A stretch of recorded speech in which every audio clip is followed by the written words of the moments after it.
밤은 깊고 병실은 고요했다. 창밖으로는 희미한 가로등 불빛만이 어둠 속을 간신히 밝히고 있었다. 김민주는 침대에 기댄 채 창밖을 응시했다. 그의 손은 앙상하게 말라 있었고 피부는 종이장처럼 얇았다. 병원 특유의 소독약 냄새가 그의 코끝을 맴돌았지만 이제는 익숙해진 지 오래였다. 의사의 단호한 목소리가 아직도 귓게 맴도는 듯했다. 선생님께 남은 시간은 길어야 석 달입니다. 석 달. 그의 삶이 몇 개의 숫자와 병리학적 소견으로 압축되는 순간이었다. 죽음이라는 거대한 그림자가 드리워진 현실 속에서 그의 마음을 가장 아프게 짓누르는 것은 자신의 마지막이 아닌 단 하나뿐인 가족, 바보였다. 침대 아래 바보는 김민준의 곁을 떠나지 않고 웅크려 잠들어 있었다. 녀석의 부드러운 숨소리가 희미하게 들려왔다. 이제 10살이 넘은 바보는 덜 여기저기에 흰털이 섞여 있었지만 여전히 맑고 충직한 눈빛을 가지고 있었다. 민주는 손을 뻗어 바보의 등을 쓰다듬었다. 녀석은 잠결에도 꼬리를 살짝 흔들며 주인의 손길을 느꼈다. 이 작은 생명체는 지난 10년간 그의 유일한 위로이자 버팀목이었다. 외로움과 고통 속에서도 그를 지탱해 준 것은 다름 아닌 바보의 존재였다. 그는 바보와 함께 보낸 수많은 시간을 떠올렸다.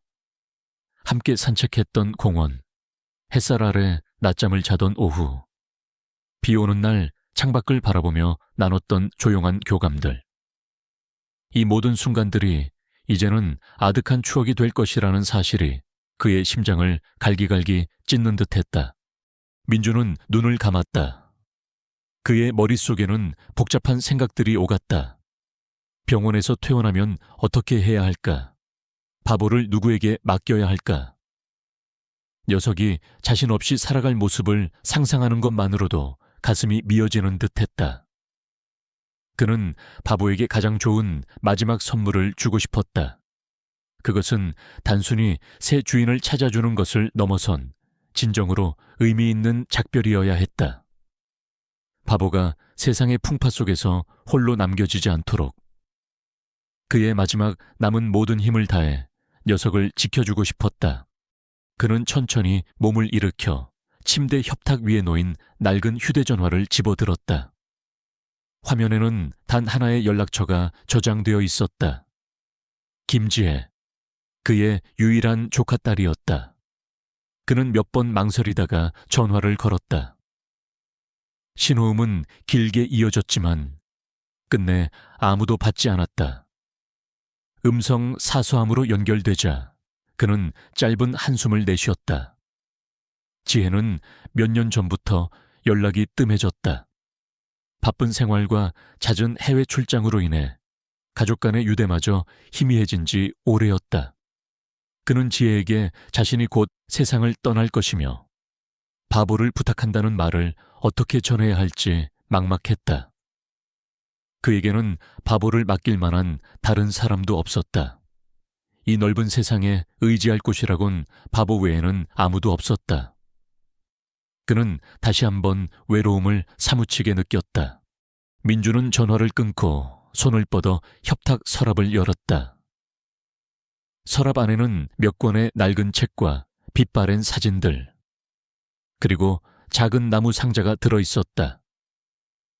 그는 상자 안에 고이 간직된 낡고 얇은 편지 한 통을 꺼냈다.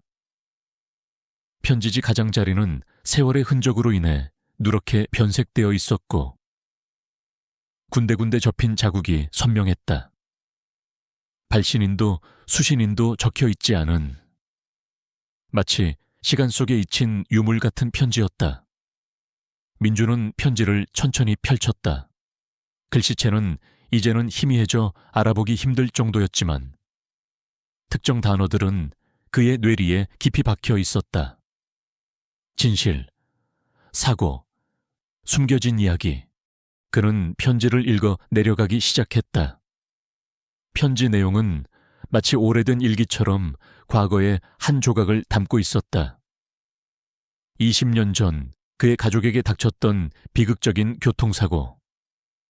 공식적으로는 단순한 사고로 처리되었지만 이 편지는 그 사고 뒤에 숨겨진 어두운 그림자가 있음을 암시하고 있었다.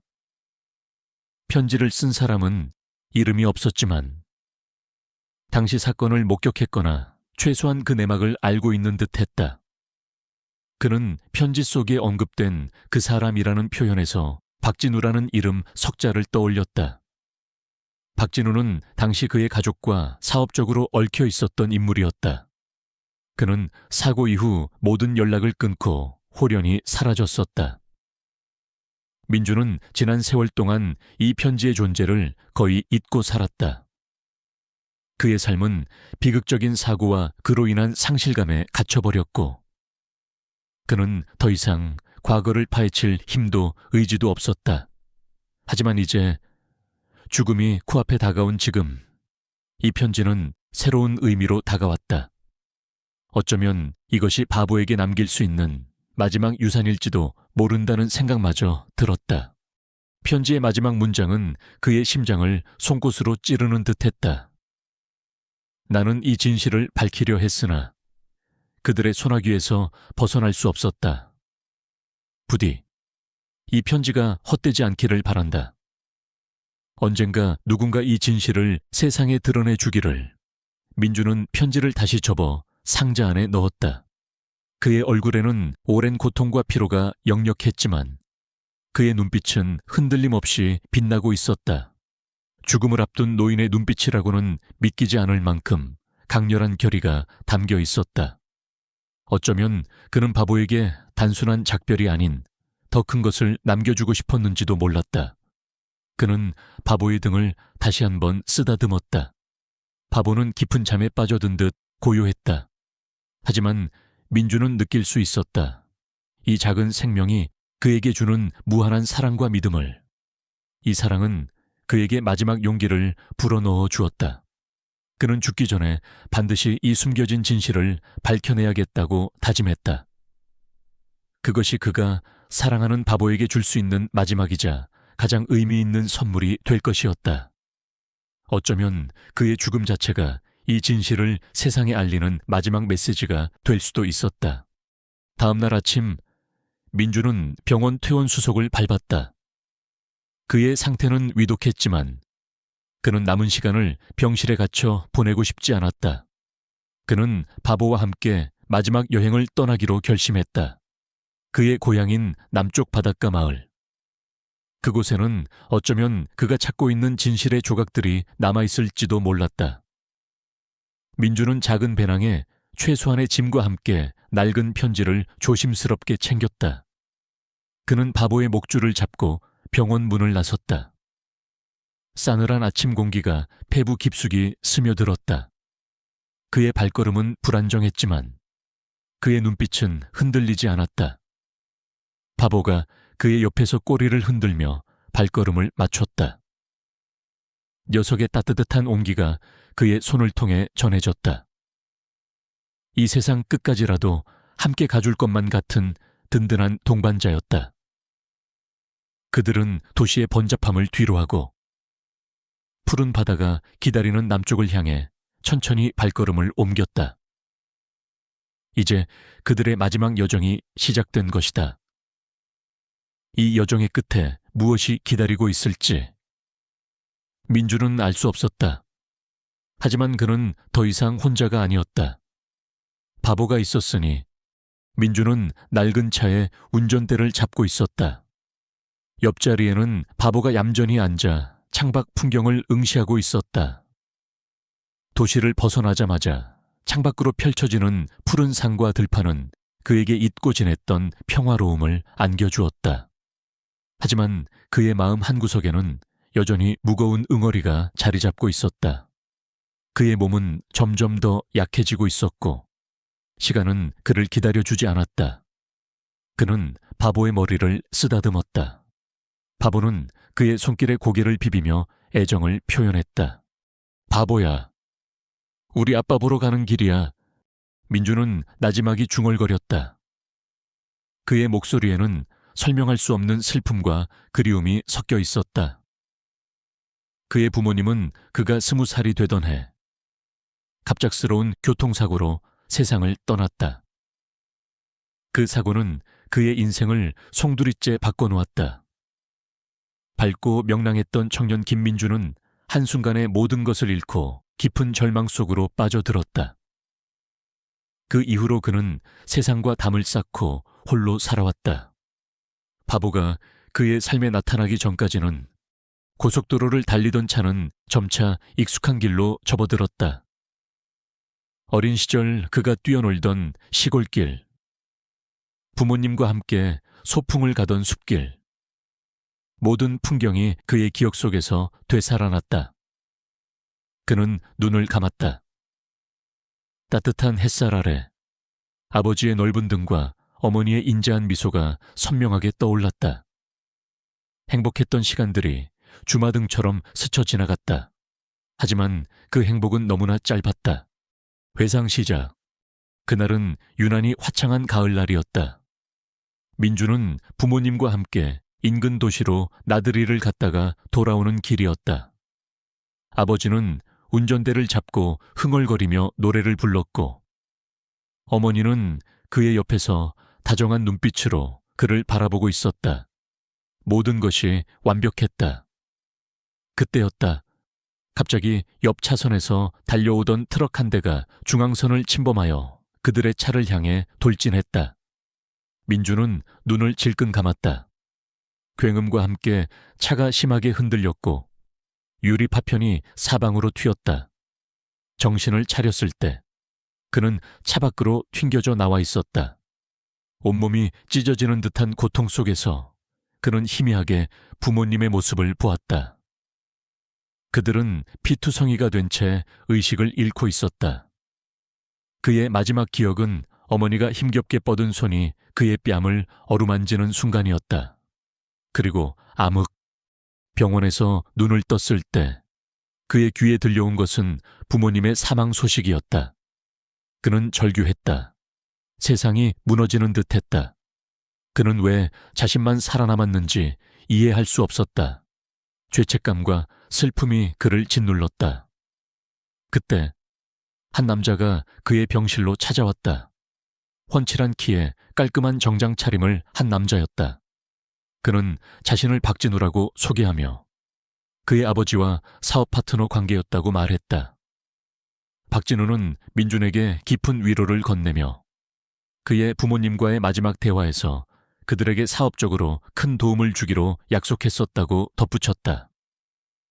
그는 민준의 부모님이 추진하던 신사업이 성공하면 민준이 평생을 편안하게 살 수 있을 거라며 자신이 남은 사업을 마무리하고 민준에게 모든 것을 넘겨주겠다고 제안했다. 순진했던 민준은 그의 말을 철석같이 믿었다. 고아나 다름없는 처지에 놓인 자신에게 손을 내밀어준 박진우는 마치 구원자처럼 느껴졌다. 그러나 박진우의 진정한 모습은 시간이 지남에 따라 서서히 드러났다. 그는 민준의 부모님이 남긴 유산과 사업 자금을 이용해 자신의 사업을 확장했고 민준에게는 매달 최소한의 생활비만을 보내주었다. 민준이 사업의 진행 상황이나 자금 사용 내역에 대해 물을 때마다 그는 늘 바쁘다는 핑계를 대거나 복잡한 법률 용어를 사용해 얼버무렸다. 민준은 점차 박진우의 의도를 의심하기 시작했지만 이미 모든 것을 잃은 그에게는 대항할 힘이 없었다. 그는 결국 자신의 부모님이 남긴 모든 것을 박진우에게 빼앗기고 빈털터리가 되고 말았다. 박진우는 그의 부모님이 남긴 막대한 유산과 사업권을 차지한 후 민준에게 연락을 끊고 홀연히 사라졌다. 민준은 그때서야 자신이 철저하게 이용당했다는 것을 깨달았다. 그는 세상에 대한 믿음을 완전히 잃었고 삶의 의욕마저 상실했다. 회상 끝. 민준은 다시 눈을 떴다. 그의 눈가는 촉촉했다. 20년 전의 상처는 아직도 그의 가슴 속에 선명하게 남아 있었다. 그는 바보를 돌아보았다. 바보는 그의 시선을 느끼고 고개를 갸웃거렸다. 민주는 미소를 지었다. 바보가 없었다면 그는 아마 그 오랜 세월을 견뎌내지 못했을 것이다. 바보는 그의 삶에 나타난 한 줄기 빛과 같았다. 차는 어느새 한적한 국도로 접어들었다. 창밖으로는 해질녘 노을이 붉게 물들고 있었다. 그때 민준의 눈에 익숙한 풍경이 들어왔다. 오래된 간판이 걸려있는 작은 휴게소였다. 어린 시절 부모님과 함께 여행을 갈 때마다 꼭 들르던 곳이었다. 그는 차를 휴게소 주차장에 세웠다. 바보가 꼬리를 흔들며 차에서 내리고 싶어 했다. 민주는 바보를 데리고 차에서 내렸다. 상쾌한 바람이 그의 얼굴을 스쳤다. 휴게소 안에는 낡은 자판기와 몇 개의 플라스틱 테이블만이 놓여 있었다. 그는 바보와 함께 벤치에 앉아 쉬었다. 그때 그의 시선이 휴게소 입구에 멈췄다. 한 여자가 들어서고 있었다. 그녀는 트렌치코트를 입고 있었고 얼굴에는 커다란 선글라스를 쓰고 있었다. 그녀의 손에는 서류 가방이 들려 있었다. 민주는 그녀의 뒷모습을 보며 묘한 기시감을 느꼈다. 어딘가 익숙한 느낌이었다. 그는 자세히 보기 위해 몸을 살짝 기울였다. 여자가 선글라스를 벗고 자판기 앞에 섰다. 민주는 그녀의 얼굴을 보는 순간 심장이 쿵 하고 떨어지는 것을 느꼈다. 그녀는 강은지였다. 20년 전 그의 부모님 사고 당시 사건을 담당했던 경찰의 딸이었다. 은지는 당시 어린아이였지만 민주는 그녀의 아버지와 몇 번 마주친 적이 있었기 때문에 그녀의 얼굴을 어렴풋이 기억하고 있었다. 하지만 그녀는 민준을 알아보지 못하는 듯했다. 민준은 당황했다.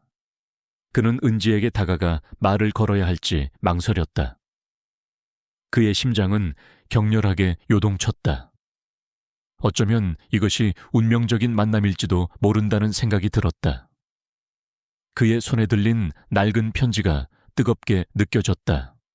은지는 자판기에서 커피를 뽑아 들고 휴게소 한 구석에 있는 테이블로 걸어갔다. 그녀는 서류 가방을 열고 그 안에 담긴 서류들을 꺼냈다. 그녀의 표정은 심각해 보였다. 민주는 그녀의 모습을 지켜보았다. 그녀는 무엇을 조사하고 있는 것일까? 그때였다. 바보가 갑자기 짖기 시작했다. 녀석은 은지를 향해 짖고 있었다. 은지는 놀란 표정으로 바보를 돌아보았다. 죄송합니다. 녀석이 낯을 좀 가려서. 민주는 서둘러 바보를 진정시켰다. 은지는 고개를 끄덕이며 괜찮다고 말했다. 그녀는 다시 서류에 시선을 고정했다. 민주는 바보에게 시선을 주었다. 녀석은 왜 갑자기 은지에게 짖었던 것일까? 단순한 낯가림이었을까? 아니면 녀석이 무언가를 감지했던 것일까? 민주는 알 수 없었다. 하지만 그의 직감은 이 만남이 결코 우연이 아니라고 속삭였다. 그는 은지에게 다가가 말을 걸어볼까 생각했다. 하지만 그의 용기는 쉽게 허락되지 않았다. 20년 동안 잊고 지냈던 과거의 상처가 다시금 그의 발목을 잡는 듯했다. 그는 지금 너무나 약했다. 병마와 싸우고 있는 노인일 뿐이었다. 이런 자신으로 은지에게 무엇을 해줄 수 있을까? 아니, 어쩌면 그가 은지에게 도움을 받을 수도 있을지도 모른다. 그녀는 분명 기자나 변호사 같은 직업을 가지고 있을 터였다. 그는 다시 한번 낡은 편지를 떠올렸다. 이 편지는 박진우의 추악한 진실을 밝혀낼 수 있는 유일한 단서였다. 그리고 은지는 어쩌면 그에게 필요한 조력자일지도 몰랐다. 민주는 깊은 고민에 잠겼다. 그는 바보의 머리를 쓰다듬었다. 바보는 그의 손길에 다시금 평온을 찾은 듯했다. 그의 시선은 다시 은지에게 향했다. 은지는 서류를 정리하며 자리에서 일어설 준비를 하고 있었다. 시간이 없었다. 민주는 용기를 내어 그녀에게 다가가기로 결심했다. 하지만 그 순간 휴게소 문이 열리며 한 남자가 들어섰다. 그는 검은색 양복을 입고 있었고 얼굴에는 차가운 표정이 감돌았다. 남자는 휴게소 안을 빠르게 스캔하더니 이내 민준을 발견하고 그의 눈빛과 마주쳤다. 민준은 온몸에 소름이 돋는 것을 느꼈다. 그는 그 남자의 얼굴을 정확히 기억하고 있었다. 그는 박진우의 충실한 신복, 이병철이었다. 이병철은 20년 전에도 박진우의 곁을 그림자처럼 지키던 인물이었다. 그가 왜 이곳에 있는 것일까? 민준의 심장이 격렬하게 뛰기 시작했다. 그는 자신이 박진우에게 추적당하고 있다는 사실을 깨달았다. 이 여행은 단순한 작별 여행이 아니었다. 그의 마지막 싸움이 될 수도 있었다. 민준은 바보를 품에 안고 재빨리 휴게소 밖으로 발걸음을 옮겼다. 그의 뒤로 이병철의 차가운 시선이 느껴지는 듯했다. 바람이 차가웠다. 민준은 바보를 품에 안고 낡은 채 몸을 실었다. 그의 심장은 여전히 격렬하게 뛰고 있었다. 이병철, 그가 여기에 나타났다는 것은 박진우가 자신을 찾고 있다는 명백한 증거였다. 20년이 지난 지금, 죽음을 앞둔 자신을 왜 다시 찾아 나선 것일까? 민주는 핸들을 꽉 움켜쥐었다. 불안감이 엄습했지만 동시에 묘한 결의가 그의 내면에서 피어올랐다. 그는 더 이상 도망치지 않을 것이다. 찬은해질 역 노을을 배경으로 고향 마을을 향해 내달렸다. 익숙한 비포장도로가 나타나고 차창 밖으로 허물어져가는 옛집의 지붕이 보이기 시작했다. 민주는 차를 세웠다. 바보와 함께 차에서 내리자 갯내음 섞인 바닷바람이 그의 얼굴을 스쳤다. 잡초가 무성하게 자란 마당, 삐걱거리는 대문, 낡은 기와지붕, 모든 것이 20년 전 그가 떠났던 모습 그대로였다. 시간은 그를 기다려주지 않았지만 이곳은 시간의 흐름을 비껴간 듯 고요했다. 민주는 바보의 목줄을 잡고 조심스럽게 마당으로 들어섰다. 낡은 현관문을 열자 퀴퀴한 흙먼지 냄새와 함께 차가운 공기가 흘러나왔다. 집안은 온통 먼지로 뒤덮여 있었고 가구들은 낡고 해진 채 덩그러니 놓여 있었다. 그는 거실 한가운데에 서서 주위를 둘러보았다. 모든 물건들이 과거의 기억을 끄집어냈다. 벽에 걸린 가족 사진, 낡은 피아노, 부모님의 손때 묻은 가구들, 그의 어린 시절과 부모님과의 행복했던 추억들이 파노라마처럼 스쳐 지나갔다.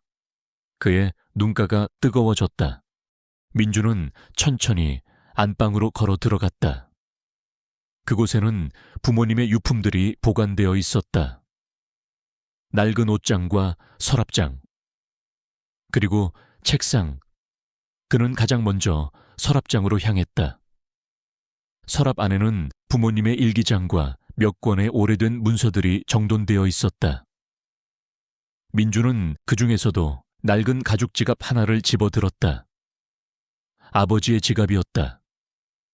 지갑 안에는 빛바랜 사진 한 장이 들어있었다. 사진 속에는 젊은 시절의 부모님과 어린 민준이 환하게 웃고 있었다. 그리고 그들 옆에는 앳된 얼굴의 박진우가 서 있었다. 민주는 사진을 보며 이를 악물었다. 그의 마음속에 깊이 박힌 분노가 다시금 꿈틀거렸다. 그때 바보가 갑자기 으르렁거렸다. 녀석은 현관문을 향해 코를 킁킁거리며 경계하는 자세를 취했다. 민주는 바보의 행동에 고개를 들었다. 누군가 온 것 같았다. 그는 바보를 진정시키며 조용히 현관문 쪽으로 다가갔다. 낡은 문틈 사이로 희미한 그림자가 보였다. 민주는 심장이 다시금 요동치는 것을 느꼈다. 이병철이었다. 그는 분명 민준의 뒤를 밟아 여기까지 온 것이 틀림없었다. 김민준 씨, 오랜만이네요. 여기서 이런 식으로 재회하게 될 줄은 몰랐습니다. 이병철의 차가운 목소리가 들려왔다. 민주는 문을 활짝 열었다. 이병철은 싸늘한 미소를 지으며 민준을 응시했다. 그의 눈빛에는 경멸과 함께 비릿한 조롱이 섞여 있었다. 그는 민준을 그저 나약하고 죽음을 앞둔 노인으로 보고 있는 듯했다. 박진우 씨가 보냈나 보군. 민준은 침착하게 말했다. 그의 목소리에는 흔들림이 없었다. 이병철은 피식 웃었다. 여전히 상황 파악이 빠르시네요. 김민준 씨의 건강이 좋지 않다는 소식을 듣고 박 회장님께서 특별히 저를 보내셨습니다. 마지막 가는 길이라도 편안하게 해드리고 싶어서 말이죠. 이병철의 말은 위로의 탈을 쓴 협박이었다. 민준은 그의 속셈을 꿰뚫어 보았다. 박진우는 민준이 숨겨진 진실을 밝히려 할까봐 두려워하는 것이었다. 무슨 할 얘기라도 있나. 민준은 눈을 똑바로 뜨고 이병철을 바라보았다. 이병철은 한 발짝 안으로 들어섰다. 그의 시선은 민준의 손에 들린 낡은 지갑으로 향했다. 별다른 얘기는 아닙니다. 다만 박 회장님께서 김민준 씨가 소중히 여기는 것들을 잃게 되는 것을 원치 않으신다는 말씀을 전해드리러 왔습니다. 그의 말은 바보를 겨냥한 것이었다. 민준은 바보를 뒤로 숨기며 몸을 굳혔다. 이병철은 민준의 반응을 즐기는 듯했다. 그리고 혹시라도 김민준 씨가 쓸데없는 짓을 꾸민다면 박 회장님의 분노는 상상 이상일 겁니다. 조용히 순응하고 떠나시는 게 좋을 겁니다. 민준은 피식 웃었다. 그는 이미 죽음을 앞둔 몸이었다. 더 이상 잃을 것도 두려워할 것도 없었다. 쓸데없는 짓이라. 진실을 밝히는 것이 쓸데없는 짓인가. 민준의 목소리에 힘이 실렸다. 이병철의 미소가 사라졌다. 그의 눈빛이 차갑게 변했다. 진실이요. 김민준 씨의 부모님 사고는 단순한 교통사고였습니다. 경찰 수사 결과도 그렇고요. 뭘 더 바라는 거죠? 당신들이 숨기고 있는 진실 말이야. 민준은 낡은 편지가 들어있는 서랍장을 손가락으로 가리켰다. 이병철의 시선이 서랍장으로 향했다. 그의 표정에 미세한 동요가 스쳤다. 무슨 헛소리를 하시는지 모르겠네요. 김민준 씨는 지금 제정신이 아닌 것 같으니 이만 돌아가시는 게 좋겠습니다. 이병철은 말을 마치기가 무섭게 서랍장을 향해 걸어갔다. 민준은 그의 의도를 알아차리고 서둘러 그의 앞을 막아섰다. 이병철은 민준을 밀쳐내려 했지만 민준은 온몸으로 서랍장을 가로막았다. 그의 몸은 비록 약했지만 그의 의지는 강철처럼 단단했다. 함부로 손대지 마. 그 안에 있는 건 당신들이 감히 건드릴 수 없는 거야. 민준의 목소리는 낮고 위협적이었다. 이병철은 짜증 섞인 표정을 지었다. 그는 민준을 얕보고 있었다. 병든 노인이 자신에게 대항할 수 있을 리 없다고 생각했을 것이다. 이러지 마시죠. 김민준 씨, 곧 죽을 몸으로 뭘 그렇게 아등바등합니까? 박 회장님께서 원하시는 건 그저 조용한 마무리입니다. 이병철은 민준의 팔을 잡고 힘껏 밀쳤다. 민준은 휘청거렸지만 서랍장에서 떨어지지 않으려 안간힘을 썼다. 그때 바보가 격렬하게 짖기 시작했다. 녀석은 이병철의 다리를 물려고 달려들었다. 이병철은 놀라 뒷걸음질 쳤다. 그는 바보를 향해 발길질을 하려 했지만 민준이 재빨리 바보를 보호했다. 이 개자식. 이병철은 분노에 찬 얼굴로 민준과 바보를 번갈아 노려보았다. 바보는 이병철을 향해 끊임없이 으르렁거렸다. 녀석의 눈빛은 마치 자신을 공격하는 적을 물리치려는 듯이 강렬했다. 민준은 바보의 등을 쓰다듬으며 녀석을 진정시켰다. 이병철은 잠시 주춤했다. 그는 바보의 예상치 못한 저항에 당황한 듯했다. 겨우 개 한 마리가 뭘 할 수 있다고. 어차피 시간 문제일 뿐이야. 이병철은 비웃으며 말했다. 그는 서랍장으로 다시 다가섰다. 그때 민준의 눈에 서랍장 아래 바닥에 있는 틈새가 보였다. 그는 순간적으로 기지를 발휘했다. 그는 이병철이 서랍장에 손을 대려 하는 순간 온 힘을 다해 서랍장을 뒤로 밀쳤다. 낡은 서랍장은 균형을 잃고 비스듬히 기울어졌다. 그 순간 서랍장 아래 틈새에 숨겨져 있던 작은 상자 하나가 툭 하고 튀어나왔다. 이병철은 놀란 얼굴로 상자를 내려다보았다. 상자는 작고 낡았지만 왠지 모르게 불길한 기운이 감도는 듯했다. 민주는 상자를 재빨리 주워들고 이병철에게서 멀리 떨어졌다. 이병철은 상자를 빼앗기 위해 민준에게 달려들었다. 그의 얼굴은 분노로 일그러져 있었다. 그 상자 안에는 분명 박진우가 숨기고 싶어하는 무언가가 들어있을 터였다. 그때 바보가 다시 한번 이병철의 다리를 물었다. 이번에는 바보의 이빨이 이병철의 바짓가랑이를 찢어버렸다. 이병철은 고통에 찬 비명을 지르며 바보를 발로 차려 했다. 하지만 바보는 민첩하게 몸을 피했다. 민주는 이 틈을 이용해 상자를 품에 안고 뒷문으로 달아났다. 이병철은 바보를 향해 이를 갈며 소리쳤다. 감히 이딴 개새끼가 가만두지 않을 거야. 민주는 뒤도 돌아보지 않고 달렸다.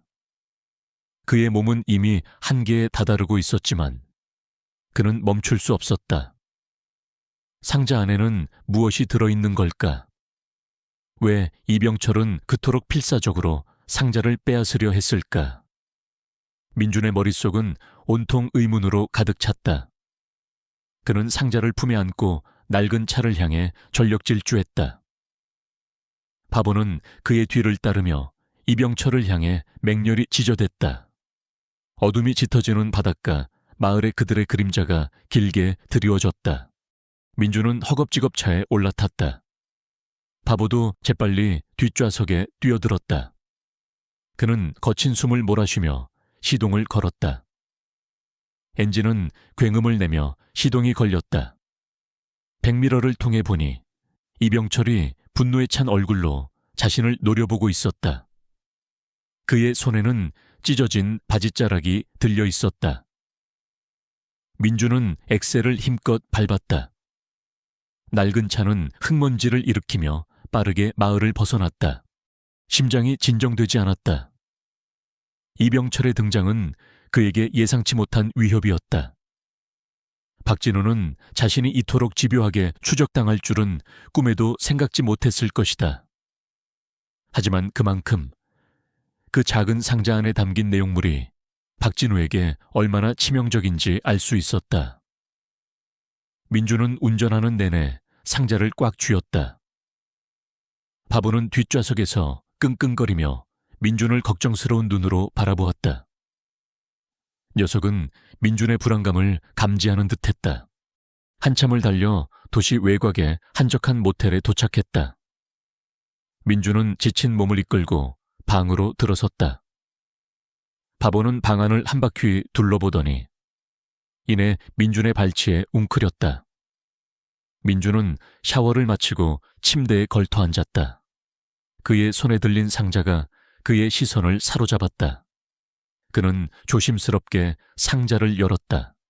상자 안에는 낡은 종이 뭉치와 작은 USB 메모리 하나가 들어있었다. 종이 뭉치는 여러 장의 서류와 사진들로 이루어져 있었다. 민주는 서류들을 하나하나 살펴보기 시작했다. 그것은 20년 전 그의 부모님 교통사고와 관련된 수사 기록들이었다. 민주는 이미 경찰이 발표한 공식적인 수사 보고서를 알고 있었다. 하지만 이 서류들은 달랐다. 여기에는 공식 보고서에는 없었던 내용들이 포함되어 있었다. 가장 먼저 그의 눈에 띈 것은 사고 당시 현장 사진들이었다. 일반적인 사고 사진과는 다르게 특정 각도에서 찍힌 사진들이 여러 장 있었다. 그리고 그 사진들에는 작은 흠집과 흔적들이 표시되어 있었다. 마치 누군가 의도적으로 특정 부분을 강조하려는 듯했다. 그는 사진들을 자세히 들여다보았다. 한 사진에서 그는 자신의 부모님 차 바퀴 근처에 희미하게 남아있는 기름 자국을 발견했다. 그것은 그의 채에서 나온 기름이 아니었다.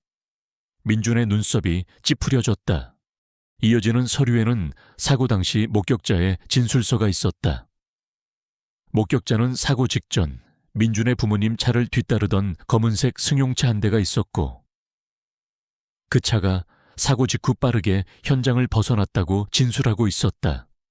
하지만 이 진술은 공식 보고서에는 누락되어 있었다. 민준의 심장이 빠르게 뛰기 시작했다. 그는 퍼즐 조각이 맞춰지는 듯한 느낌을 받았다. 그리고 마지막 서류, 그것은 마치 일기처럼 쓰여진 누군가의 기록이었다. 필체는 낡은 편지의 필체와 동일했다. 이 기록은 사고 당일의 상황을 좀 더 자세히 묘사하고 있었다. 기록의 내용은 충격적이었다. 그날 사고는 우발적인 것이 아니었다. 박진우가 고용한 사설 흥신소 직원이 민준의 부모님 차를 미행하고 있었으며 박진우의 지시를 받고 그들의 차를 고의로 추돌하여 사고를 유발했다는 내용이었다. 트럭은 단순한 위장 수단이었고 실제 사고를 낸 것은 바로 그 검은색 승용차였다. 민준의 부모님은 박진우가 꾸민 치밀한 음모에 희생당한 것이었다. 민준은 손이 떨리는 것을 느꼈다. 20년 동안 그를 괴롭혔던 죄책감. 자신 때문에 부모님이 죽었다는 자책감이 한순간에 산산조각 났다. 대신 그의 마음속에는 거대한 분노가 치밀어 올랐다. 박진우, 그 모든 비극의 원흉. 그는 자신의 부모님을 죽이고 그들의 유산을 가로챈 것도 모자라 자신에게 죄책감까지 심어주었던 것이다. 민준의 눈은 분노로 이글거렸다. 그때 바보가 민준의 무릎 위로 고개를 올렸다. 녀석은 민준의 눈물을 핥아주며 그를 위로했다. 민준은 바보를 품에 안았다. 이 작은 생명이 그를 지탱하는 유일한 존재였다. 그는 바보를 위해서라도 이 모든 진실을 세상에 밝혀야겠다고 다짐했다. USB 메모리는 마지막 희망이었다. 민준은 조심스럽게 USB를 노트북에 꽂았다. 화면에는 암호 입력창이 나타났다. 민준은 여러 가지 추측을 해보았지만 모두 틀렸다. 그는 절망했다. 그때 그의 눈에 낡은 편지 속에 한 문장이 들어왔다. 진실은 가장 평범한 곳에 숨겨져 있다. 민준은 다시 한번 편지를 꺼내 들었다. 편지 속에는 유일하게 강조되어 있는 단어들이 있었다.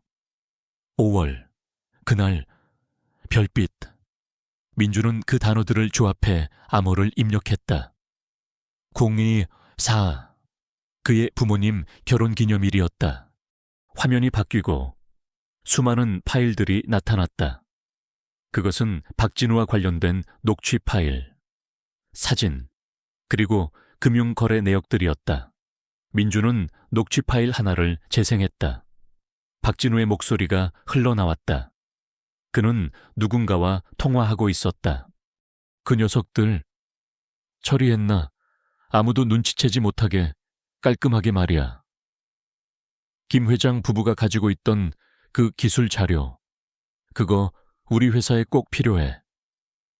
그리고 김민준 그 녀석은 어차피 나약한 애송이니까 적당히 이용만 해주고 버리면 돼. 민준은 몸이 얼어붙는 것을 느꼈다. 박진우는 그의 부모님을 살해했을 뿐만 아니라 그의 기술을 빼앗고 그를 철저하게 기만했던 것이다. 분노가 그의 온몸을 휘감았다. 그는 복수심에 사로잡혔다. 하지만 그는 지금 너무나 약했다. 남은 시간이 얼마 없는 병든 몸으로 어떻게 박진우에게 맞설 수 있을까? 그때 문 밖에서 희미한 소리가 들려왔다. 누군가 문을 두드리는 소리였다. 민주는 숨을 죽였다. 그의 심장이 다시 격렬하게 뛰기 시작했다. 이병철일까? 그는 상자를 숨기고 조용히 문 쪽으로 다가갔다. 문틈으로 희미한 그림자가 보였다. 민주는 문을 열었다. 문 밖에는 아까 휴게소에서 보았던 강은지가 서 있었다. 그녀는 놀란 얼굴로 민준을 바라보았다. 죄송합니다. 늦은 시간에.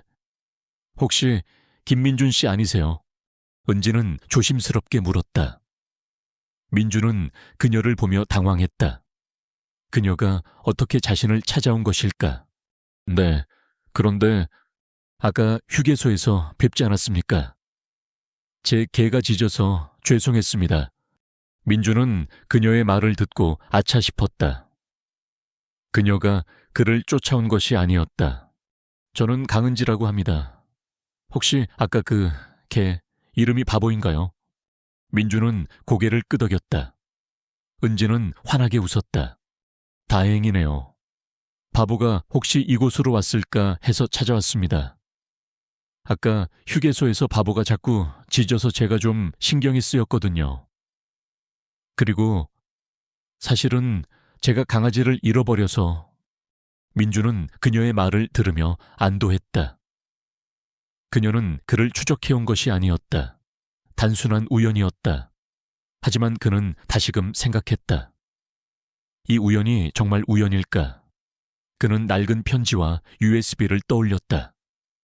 은지는 기자라고 했던가. 그녀는 그의 과거를 파헤치는데 도움을 줄 수 있을지도 몰랐다.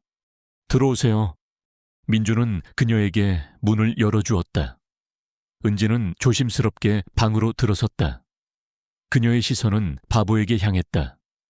바보는 은지를 보더니 꼬리를 살랑살랑 흔들었다.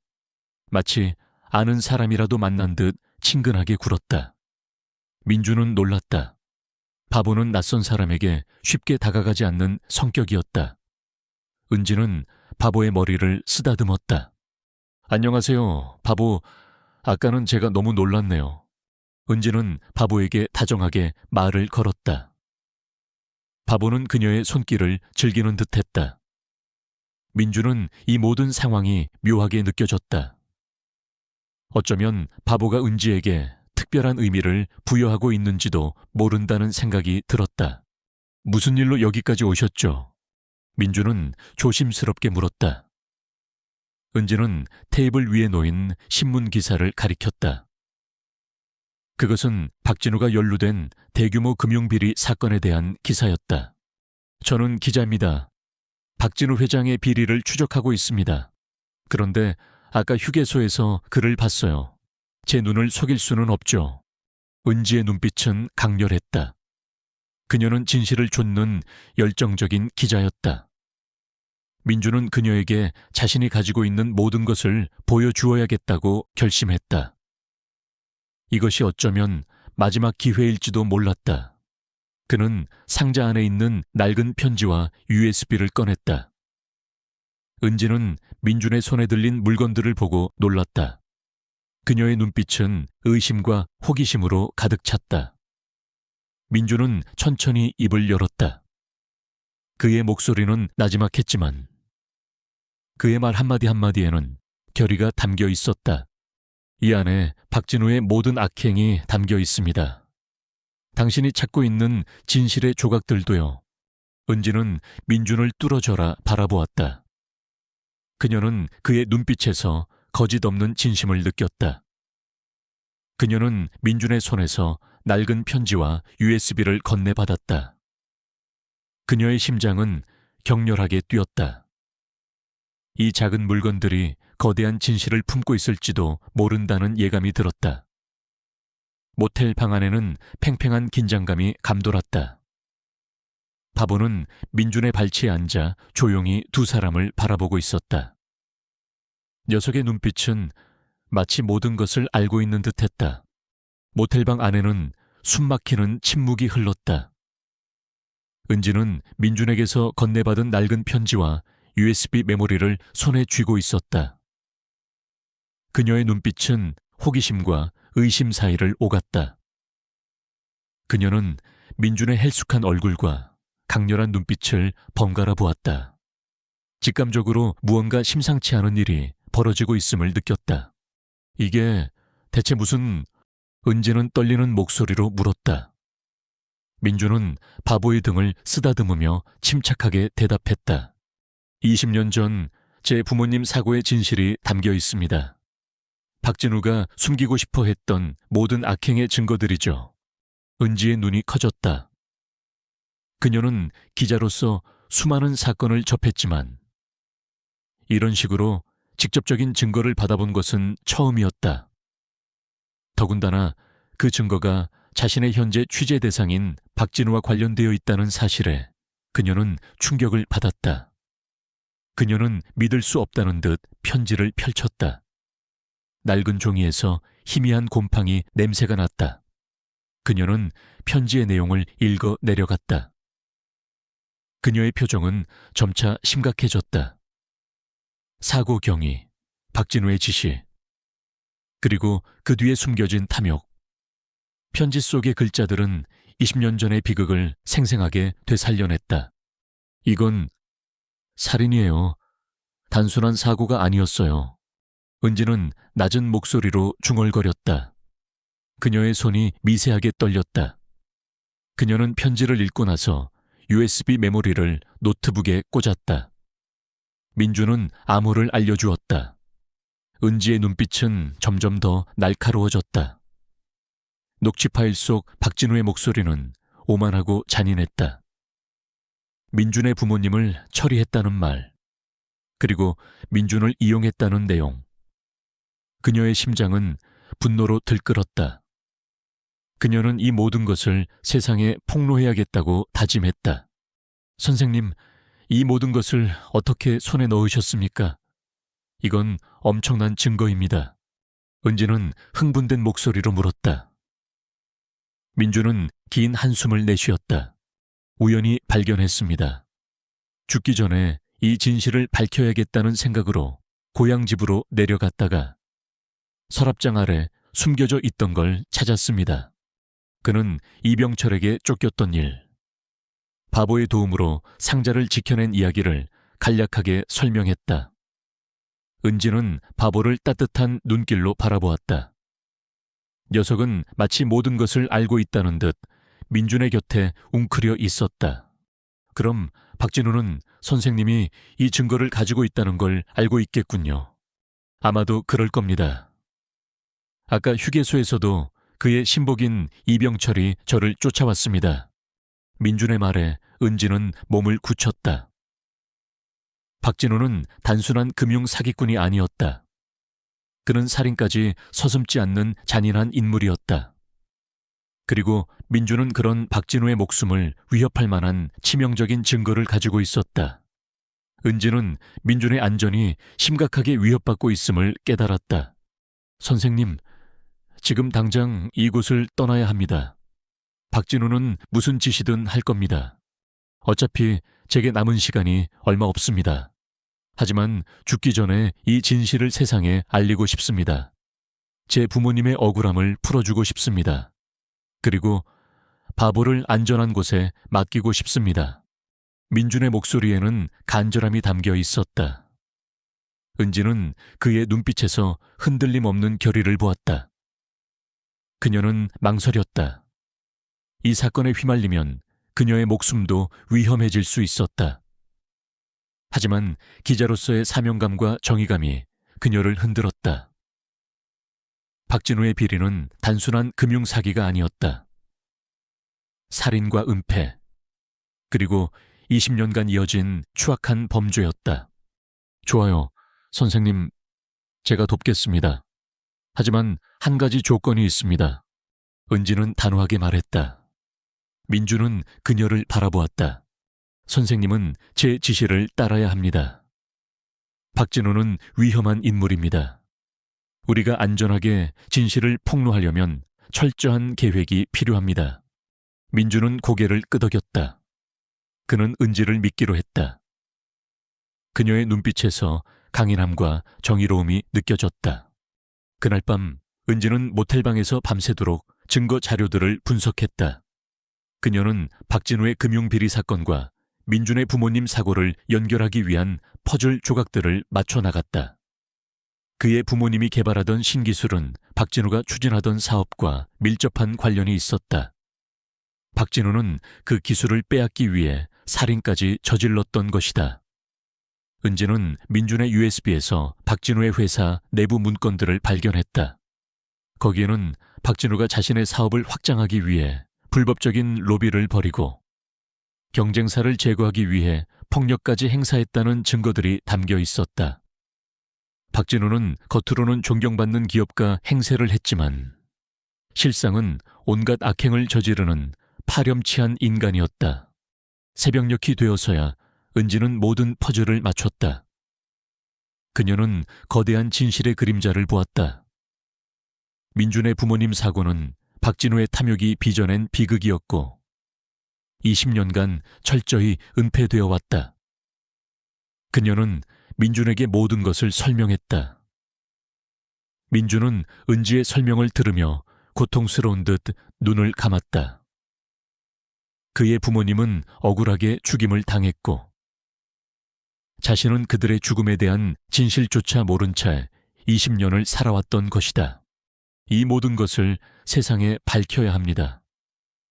제가 돕겠습니다. 하지만 박진우가 쉽게 당할 리 없습니다. 그는 분명 방역할 겁니다. 아주 치밀하고 잔인하게요.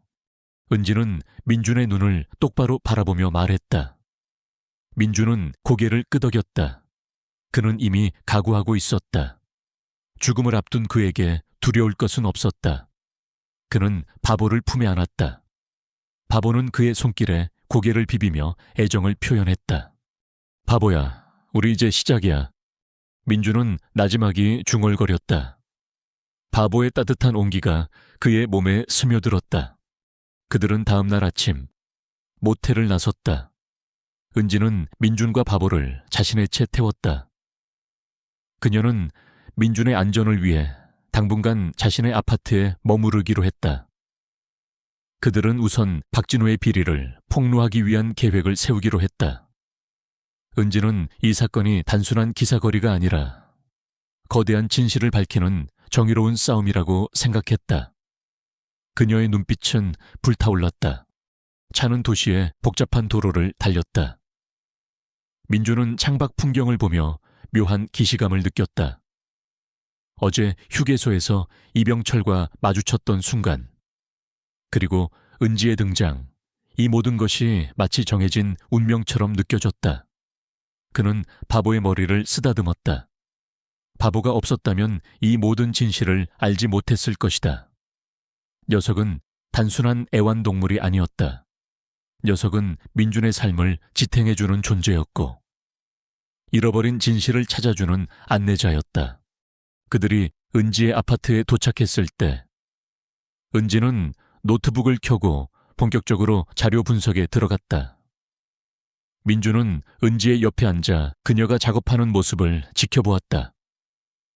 그녀는 밤새 잠을 못 잤을 텐데도 지친 기색 없이 몰두했다. 그때 은지의 전화가 울렸다. 그녀는 전화를 받더니 표정이 굳어졌다.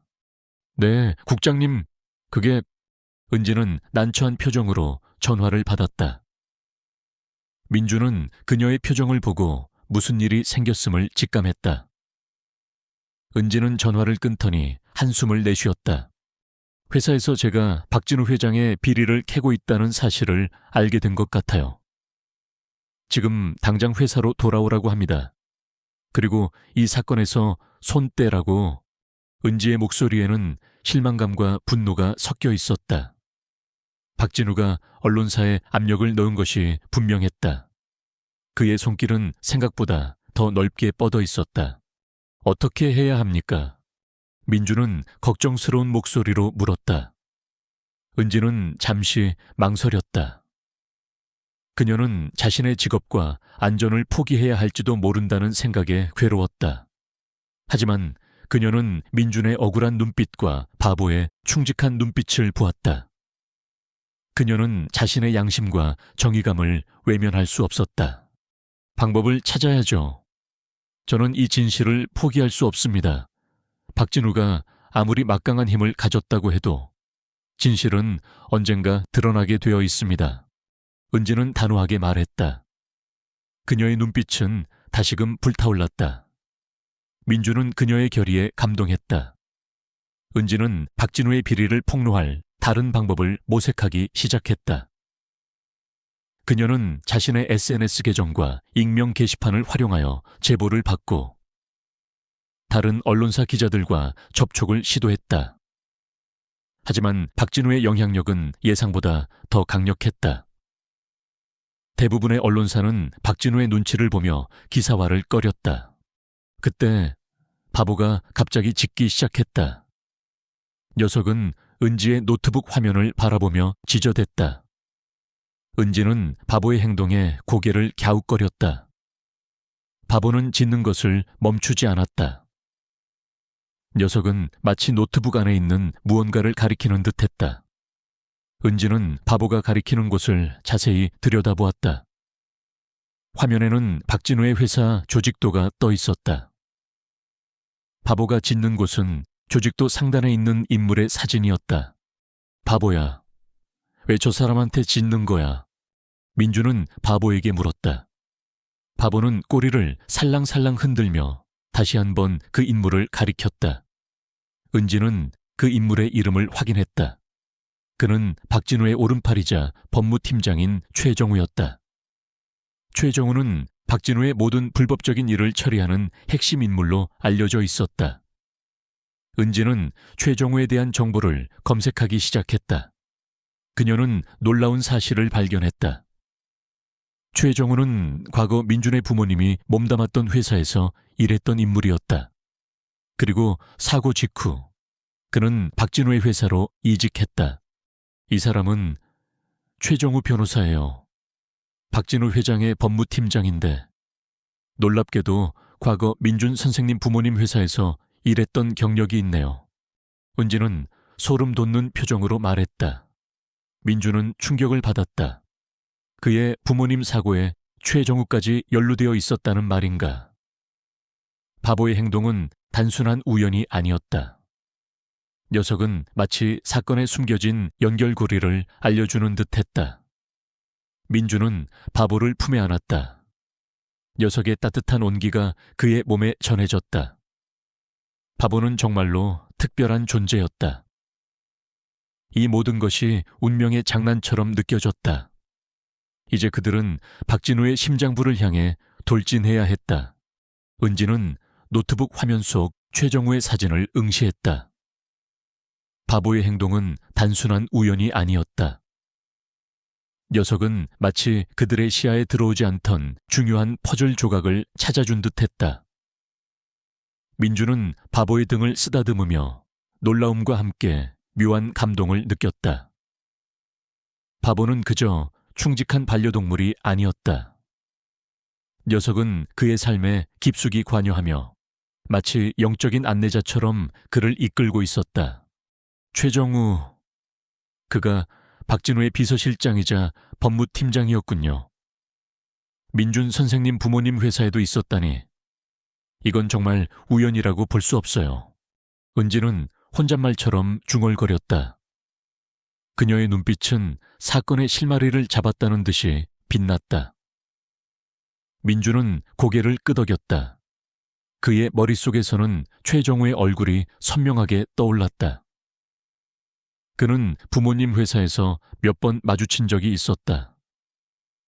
당시에는 그저 평범한 직원 중 한 명이라고 생각했지만 이제 와서 보니 모든 것이 다르게 보였다.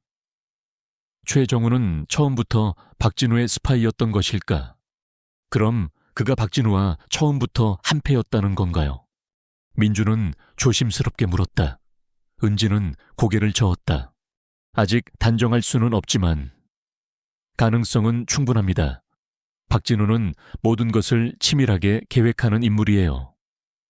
최정우가 민준 선생님 부모님 회사에 침투의 중요 정보를 빼내고 사고를 조작하는데 가담했을 수도 있습니다. 은지는 최정우에 대한 심층적인 조사를 시작했다. 그녀는 인터넷 검색 엔진과 언론 데이터베이스를 뒤져 최정우의 과거 행적과 박진우와의 관계를 파고들었다. 그녀의 노트북 화면은 온통 최정우와 관련된 정보들로 가득 찼다. 민주는 은지의 옆에서 그녀가 조사하는 모습을 지켜보았다. 그의 심장은 복수심과 함께 정의를 향한 갈망으로 뜨거워졌다. 회상 시작. 최정우는 젊은 시절부터 야망이 가득한 인물이었다.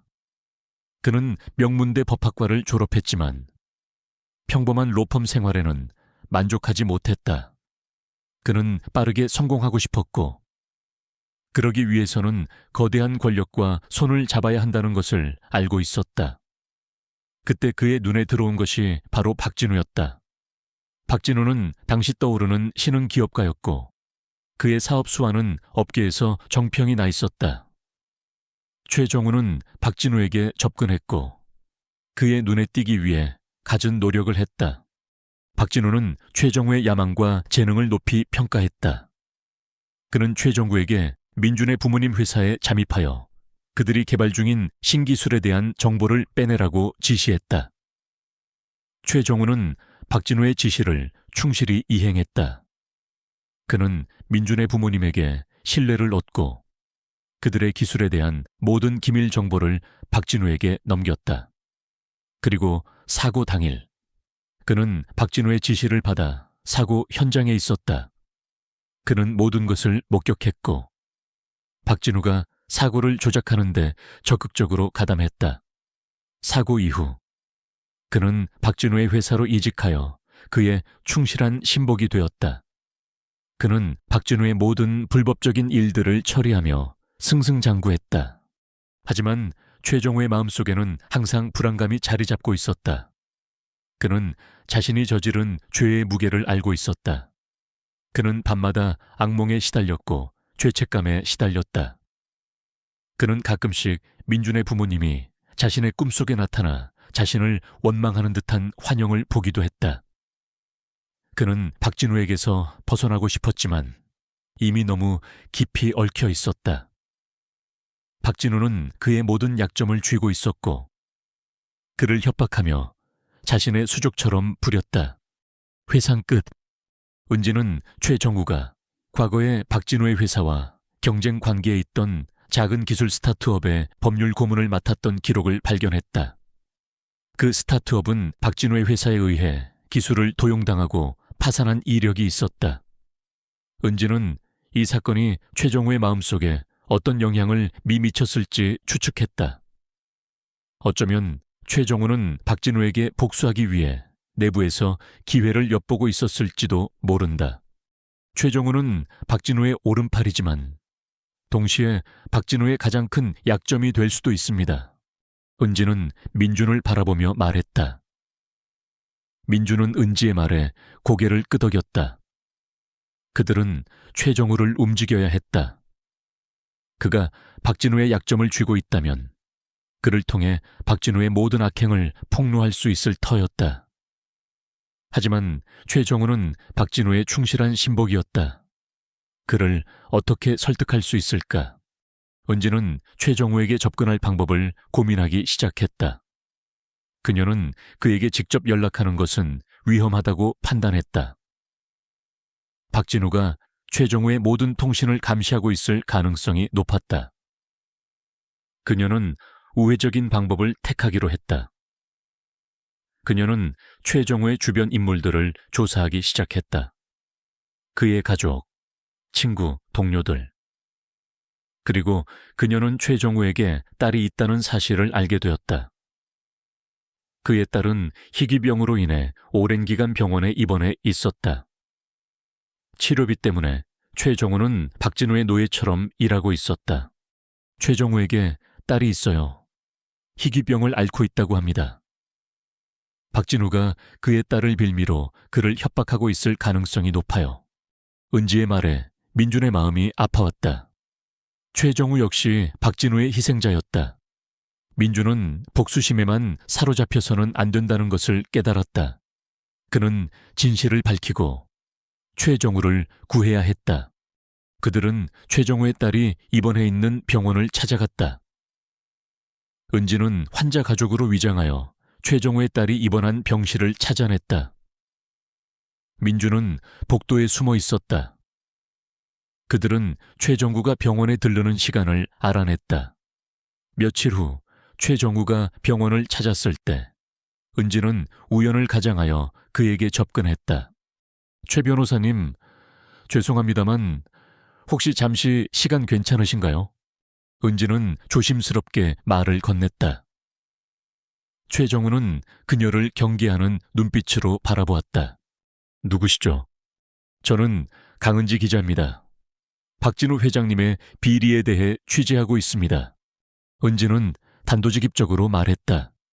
최정우의 얼굴이 굳어졌다. 그는 주변을 두리번거렸다. 무슨 헛소리를 하시는 겁니까? 저는 박 회장님 비리와는 아무런 관련이 없습니다. 정말 그러십니까? 최 변호사님께는 따님과 관련된 약점이 있다고 들었습니다. 은지의 말에 최정우의 표정이 일그러졌다. 그의 눈빛에 동요가 스쳤다. 은지는 재빨리 민준이 가지고 있던 USB 메모리를 꺼내 보였다. 이 안에 박진우 회장님의 모든 불법적인 행위에 대한 증거들이 담겨 있습니다. 그리고 최 변호사님께서 20년 전 민준 선생님 부모님 사고에 연루되어 있다는 사실도요. 최정우는 충격을 받은 듯 뒷걸음질 쳤다. 그의 얼굴은 새파랗게 질려 있었다.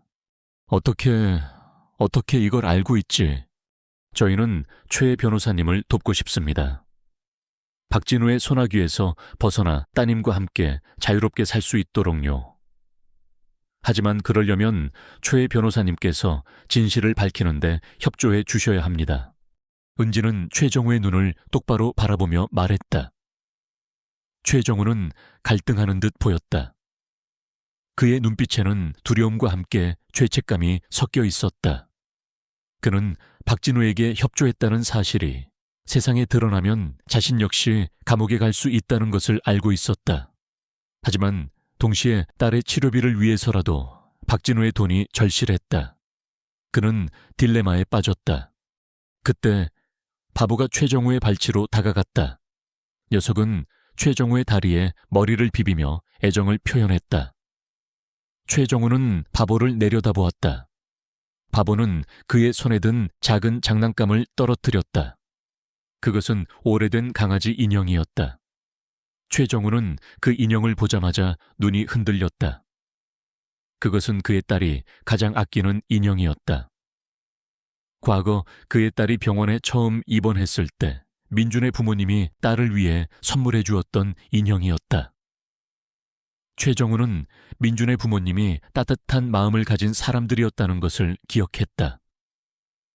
그들은 최정우의 딸에게 진심으로 걱정해주고 위로해 주었다.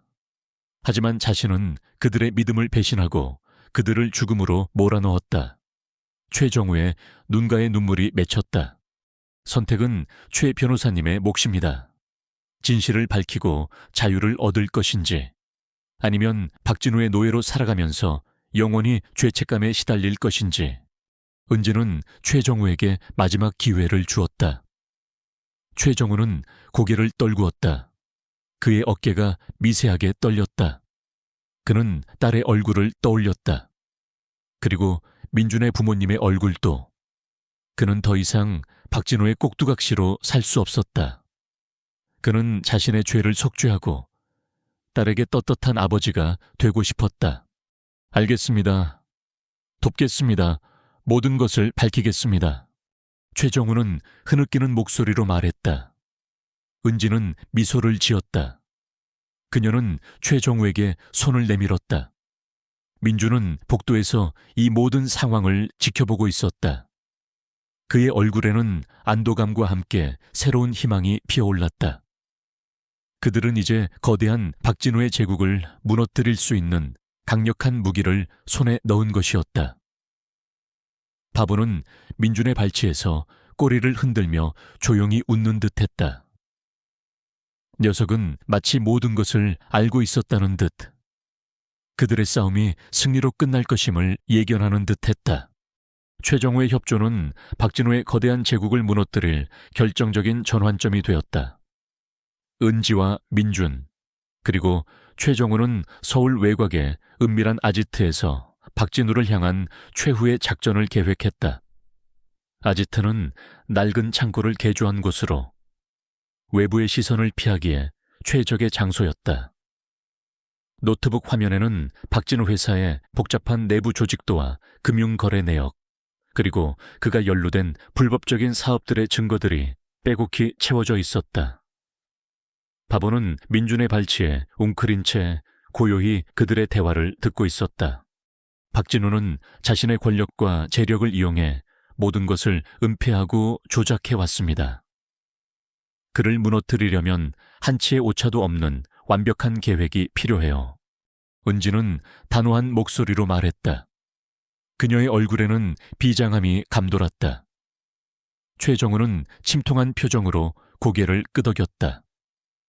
그는 자신이 지난 20년간 박진우의 꼭두각시로 살았다는 사실에 깊은 자괴감을 느끼고 있었다.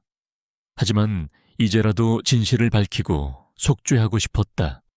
박진우는 매주 금요일 오전 10시에 정기 이사회를 엽니다.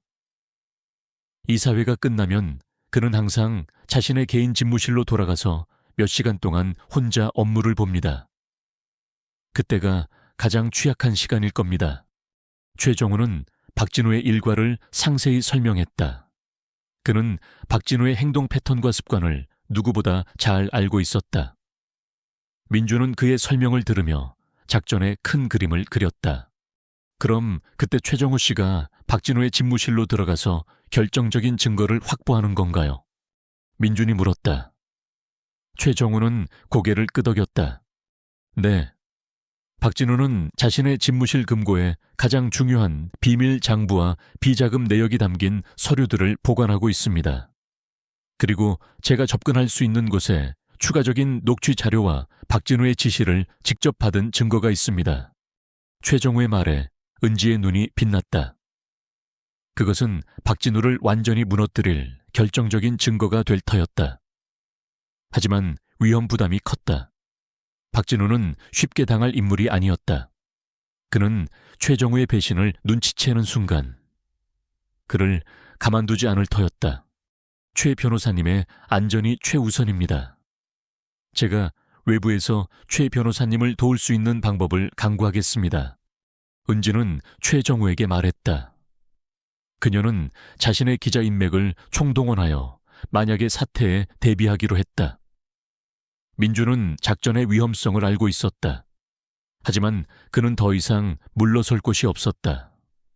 그는 죽음을 앞둔 몸이었고 그의 마지막 소원은 박진우의 악행을 세상에 알리고 부모님의 억울함을 풀어주는 것이었다.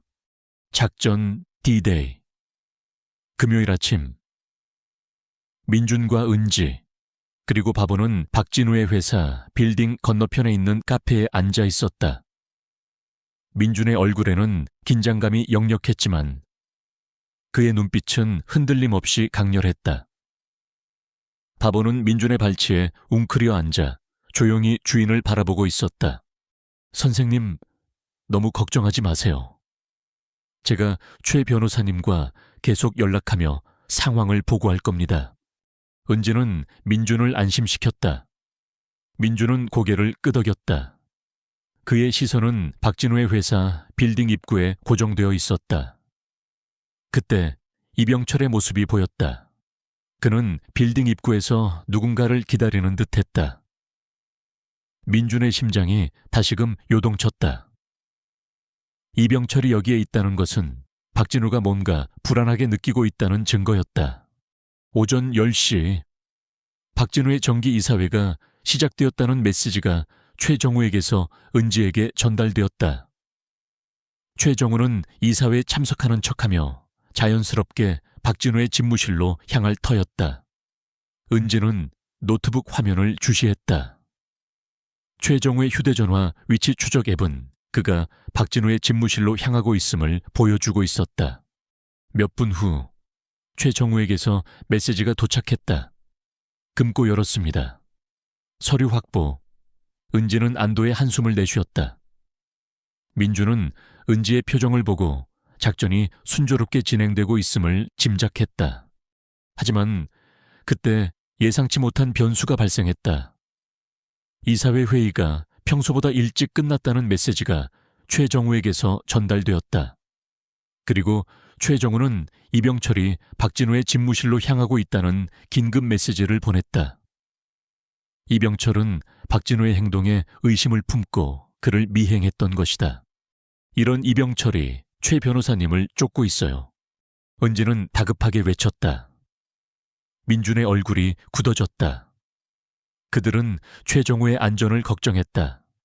박진우는 최정우의 배신을 눈치채는 순간 그를 가만두지 않을 터였다.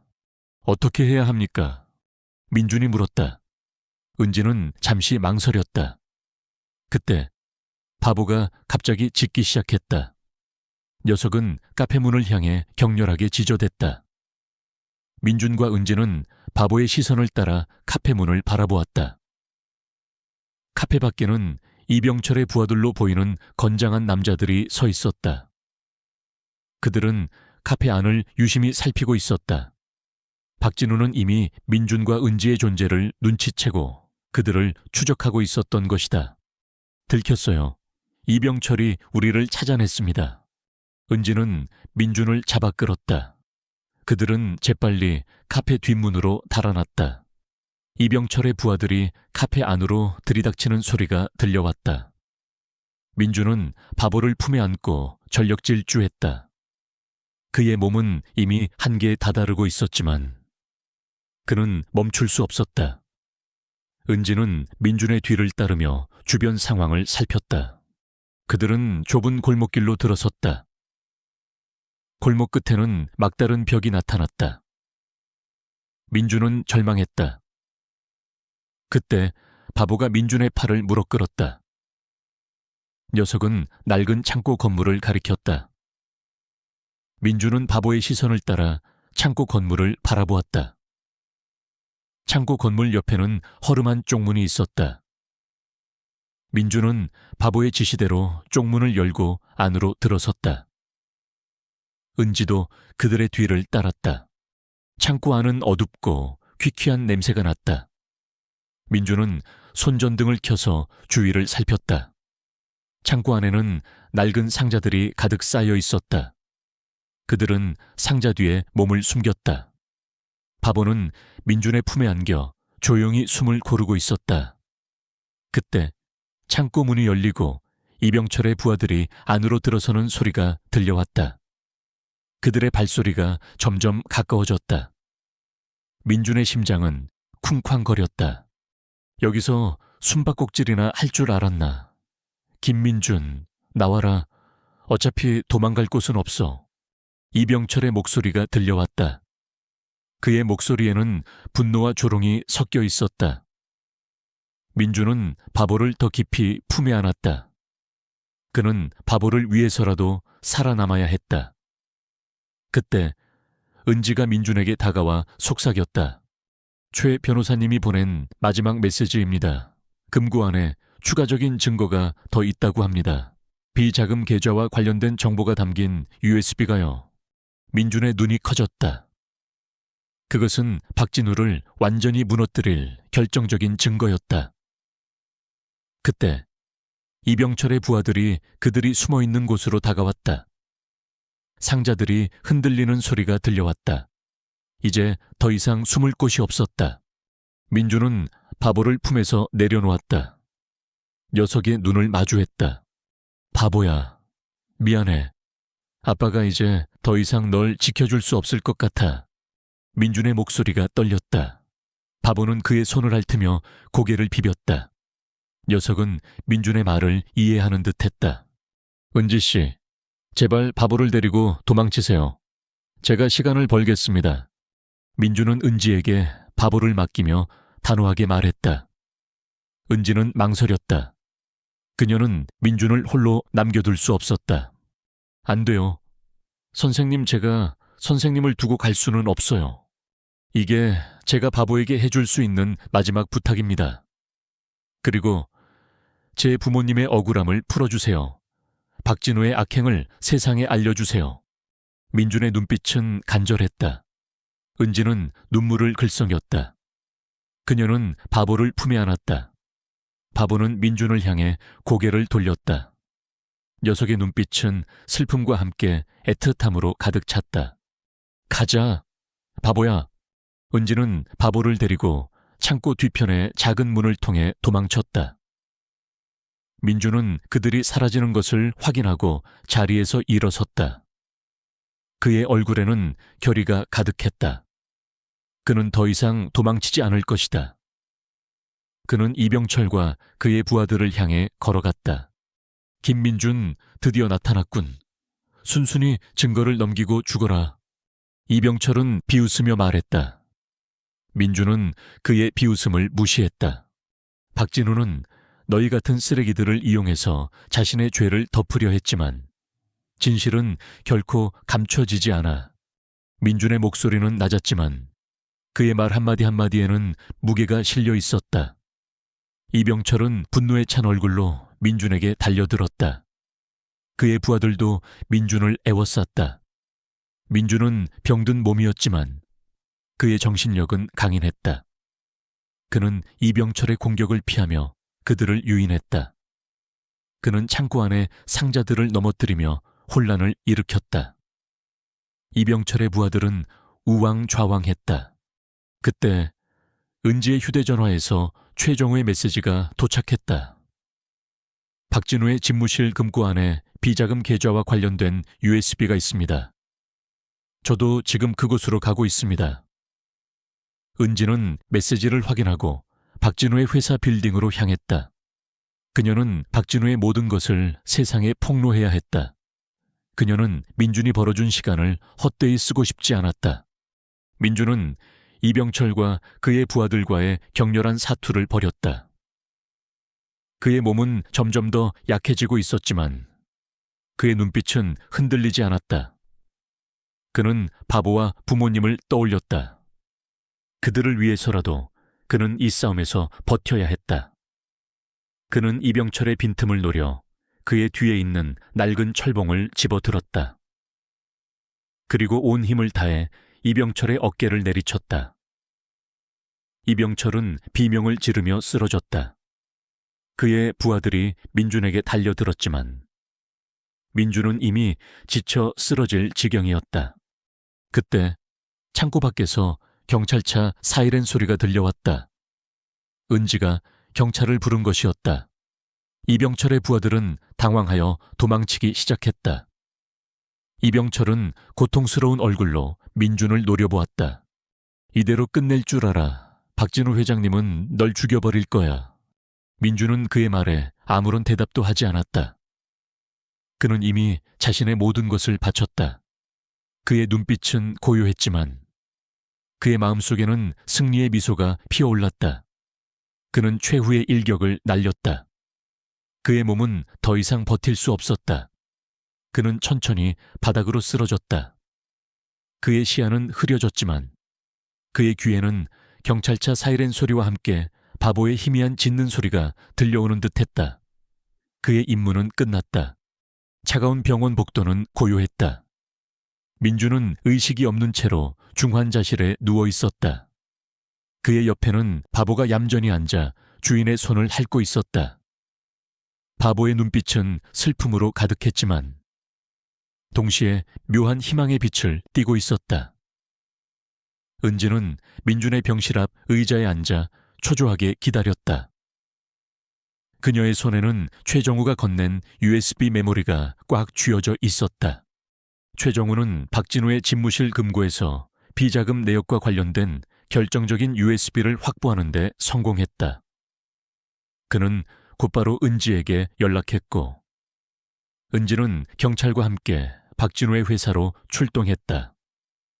그곳에는 이미 이병철과 그의 부하들이 민준에게 당한 채 쓰러져 있었고 박진우는 모든 증거가 확보되었다는 소식에 충격을 받아 도주하려던 참이었다. 박진우는 최정우의 배신에 분노했지만 이미 때는 늦었다. 은지와 경찰은 그를 현장에서 체포했다. 뉴스는 온통 박진우 회장의 체포 소식으로 도배되었다. 20년 전 민준의 부모님 사고가 단순한 사고가 아닌 고의적인 살인이었음이 밝혀졌고 박진우가 그 모든 것을 주도했음이 드러났다. 그의 추악한 비리와 살인 행각은 전 국민을 충격에 빠뜨렸다. 최정우는 자신의 모든 죄를 자백했고 딸의 증언과 함께 박진우의 악행을 증명하는 데 결정적인 역할을 했다. 그 역시 자신의 죄에 대한 대가를 치러야 했지만 딸과 함께 새로운 삶을 시작할 기회를 얻게 되었다. 며칠 후 민주는 기적적으로 의식을 회복했다. 그의 몸은 여전히 약했지만 그의 눈빛은 이전보다 더 맑고 평온해 보였다. 그는 자신의 옆에 앉아있는 바보를 보며 미소 지었다. 바보는 민준의 손을 핥으며 꼬리를 격렬하게 흔들었다. 바보야, 아빠가 미안해. 널 혼자 두고 갈 뻔했어. 민준은 나지막이 중얼거렸다. 바보는 그의 품에 안겨 애정을 표현했다. 그때 은지가 병실로 들어섰다. 그녀의 얼굴에는 기쁨과 안도감이 가득했다. 선생님, 깨어나셨군요. 정말 다행입니다. 은지는 눈물을 글썽이며 민준의 손을 잡았다. 민준은 은지를 보며 미소 지었다. 은지 씨 덕분입니다. 모든 진실이 밝혀졌다고 들었습니다. 네, 박진우는 모든 죄를 인정하고 체포되었습니다. 선생님 부모님의 억울함도 모두 풀렸어요. 최정우 씨도 자신의 죄를 인정하고 자백했습니다. 따님과 함께 새로운 삶을 시작할 수 있게 되었어요. 은지의 목소리에는 기쁨과 함께 뿌듯함이 섞여 있었다. 민주는 고개를 끄덕였다. 그의 얼굴에는 오랜 숙권이 이루어진 듯한 평온함이 감돌았다. 정말 고맙습니다. 은지 씨, 당신이 아니었으면 이 모든 진실은 영원히 묻혔을 겁니다. 바보도. 정말 고마워. 민주는 바보의 머리를 쓰다듬었다. 바보는 그의 손길에 행복한 듯 눈을 감았다. 은지는 민준의 눈빛을 보며 느낄 수 있었다. 그는 이제 더 이상 고통스러워하지 않았다. 그의 영혼은 자유로워진 듯했다. 민준은 병실 창밖을 응시했다. 창밖으로는 따뜻한 햇살이 비추고 있었다. 그의 눈에는 희미한 미소가 떠올랐다. 그는 바보와 함께 보냈던 모든 순간들을 떠올렸다. 바보는 그의 삶의 유일한 빛이었고 그에게 용기를 주고 진실을 찾아준 존재였다. 그는 바보에게 마지막 선물을 주고 싶었다. 그것은 작별이 아닌 새로운 시작이어야 했다. 시간이 흐른 후 민주는 병원에서 퇴원하여 은지의 아파트에서 요양을 시작했다. 그의 건강은 여전히 좋지 않았지만 그는 매일 아침 바보와 함께 산책을 했다. 바보는 민준의 옆을 그림자처럼 지켰다. 민준은 자신의 남은 시간을 바보와 함께 보내기로 결심했다. 그는 더 이상 과거에 얽매이지 않았다. 그는 바보의 존재 자체가 그에게 주는 가장 큰 선물이라는 것을 깨달았다. 어느 맑은 가을날, 민준은 바보와 함께 바닷가로 향했다. 그들은 고향 마을의 작은 언덕에 앉아 푸른 바다를 응시했다. 시원한 바닷바람이 그의 얼굴을 스쳤다. 바보는 민준의 무릎에 머리를 대고 조용히 눈을 감았다. 민준은 바보의 털을 쓰다듬으며 나지막이 말했다. 바보야, 고마워. 내 덕분에 아빠가 행복했어. 이제는 아빠가 너에게 행복을 줄 차례야. 민준은 바보에게 미리 준비해둔 작은 목걸이를 걸어주었다. 목걸이에는 그의 이름과 은지의 연락처가 새겨져 있었다. 그는 바보를 은지에게 맡기기로 결심했다. 은지는 진실을 밝히는데 큰 공헌을 했고 그녀는 바보를 진심으로 아끼고 사랑해 주었다. 민주는 바보가 은지 곁에서 행복하게 살아갈 것이라는 것을 믿었다. 그날 저녁 민주는 은지와 바보와 함께 조촐한 저녁 식사를 했다. 은지는 민준에게 따뜻한 미소를 지으며 말했다. 선생님, 제가 선생님의 이야기를 책으로 쓰고 싶어요. 진실을 밝히기 위한 선생님의 용기와 바보와의 특별한 유대관계를 세상에 알리고 싶습니다. 민주는 고개를 끄덕였다. 그의 이야기는 세상에 알려져야 했다. 박진우와 같은 악인들이 더 이상 활개칠 수 없도록, 그리고 진실의 힘이 얼마나 위대한지 사람들에게 알려야 했다. 그의 삶은 더 이상 비극적인 과거에 갇히지 않았다. 그의 죽음은 슬픔이 아닌 새로운 시작의 메시지가 될 터였다. 며칠 후 민주는 평화롭게 눈을 감았다. 그의 마지막 순간 그의 얼굴에는 잔잔한 미소가 떠올랐다. 그는 자신의 모든 짐을 내려놓고 편안하게 잠들었다. 바보는 민준의 마지막 순간까지 그의 곁을 지켰다. 녀석의 눈가에는 눈물이 맺혔지만 녀석은 민준의 영혼이 자유로워졌음을 아는 듯했다. 민준의 장례식은 조용하게 치러졌다. 은지는 바보와 함께 장례식에 참석했다. 그녀는 민준의 묘비 앞에 서서 그에게 마지막 인사를 건넸다. 그녀는 민준의 이야기를 세상에 알릴 것을 다짐했다. 은지는 민준의 이야기를 담은 책을 출간했다. 책은 베스트셀러가 되었고 전 세계 독자들에게 감동을 선사했다. 민준의 용기와 바보와의 특별한 유대는 많은 사람들에게 깊은 울림을 주었다. 박진우 사건은 사회 전반에 걸쳐 큰 파장을 일으켰고 정의로운 사회를 위한 움직임에 불을 지폈다. 바보는 은지의 집에서 새로운 삶을 시작했다. 은지는 바보를 자신의 가족처럼 사랑하고 아껴주었다. 바보는 이제 더 이상 슬퍼하지 않았다. 녀석은 민준의 사랑을 기억하며 은지 곁에서 행복하게 살았다. 가끔씩 바보는 민준이 자주 찾던 바닷가 언덕을 바라보며 조용히 앉아 있었다. 그때마다 녀석의 눈빛은 아득한 그리움과 함께 깊은 평온을 담고 있었다. 민준의 마지막 소원은 이루어졌다.